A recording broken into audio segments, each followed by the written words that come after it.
आजकल गर्मियों का टाइम चल रहा है और उसमें बहुत सारे लोगों के में ये देखा गया है कि लोग जब धूप में निकलते हैं, तेज धूप में, तो धूप में उनको धूप लगती है और वो गिर जा रहे हैं। बहुत सारी समस्याओं का सामना करना पड़ रहा है और जब मालूम चलता है बाद में, तो ब्रेन स्ट्रोक क्या है ये आप सभी लोगों को समझना बहुत ज़रूरी है। क्योंकि हम लोग सोचते हैं कि शायद धूप है, कुछ होगा नहीं, सब कुछ ईजिली आराम से चल जाएगा।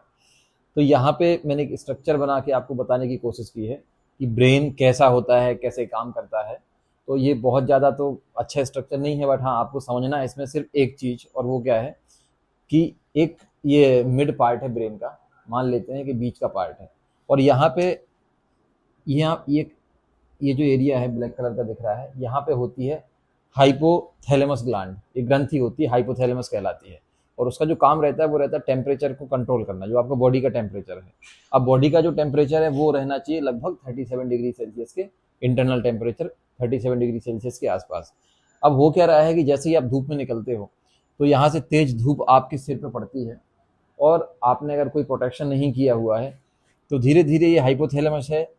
इसका कंट्रोल आउट ऑफ कंट्रोल हो जाता है। जब ये आउट ऑफ कंट्रोल होगी तो आपका जो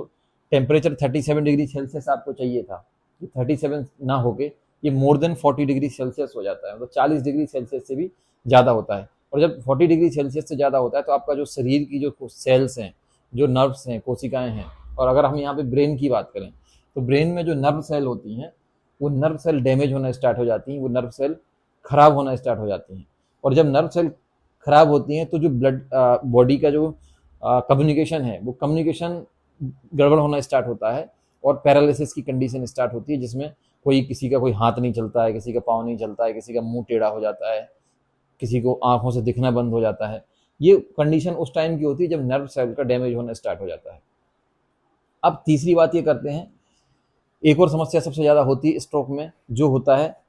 खून के थक्के बन जाना, जिसको हम ब्लड का क्लॉट भी बोलते हैं। अब क्लॉट कैसे बनेगा? अब होता क्या है कि जब धूप बहुत तेज है, आपके सिर पे धूप लग रही है,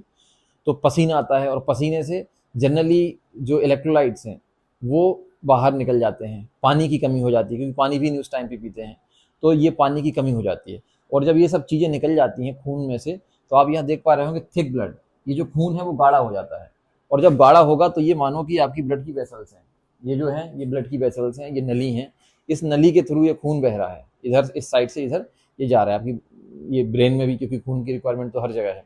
अब जब ये खून बह रहा है, गाढ़ा हो गया है, तो फिर इसके थक्के बनने स्टार्ट हो जाते हैं, क्लॉट बनने स्टार्ट हो जाते हैं, और जहाँ पे क्लॉट बने वहाँ पे फ्लो खत्म हो जाएगा, ऑक्सीजन की सप्लाई है वो बंद हो जाएगी, और इन क्लॉट्स के आते ही इंसान जो है वो अनकॉन्शियस होता है और नीचे गिर पड़ता है, और फिर उसको मेडिकल नीड बहुत ज़्यादा ज़रूरी रहती है, तुरंत हॉस्पिटल में जाने की ज़रूरत रहती है। और ये विद इन समटाइम्स अगर ये हॉस्पिटल पहुंचते हैं पर्सन, तभी बचने की संभावना होती है, नहीं तो आजकल जो गर्मी पड़ रही है उस गर्मी से लोगों की डेथ भी हो रही है। तो ये सब चीज़ें आप देख सकते हो कि किस तरीके से ये ब्रेन स्ट्रोक भी कितना खतरनाक है। और अगर गर्मी में अगर आप निकल रहे हैं तो कोशिश करें कि बहुत तेज़ गर्मी में डायरेक्टली ना निकलें,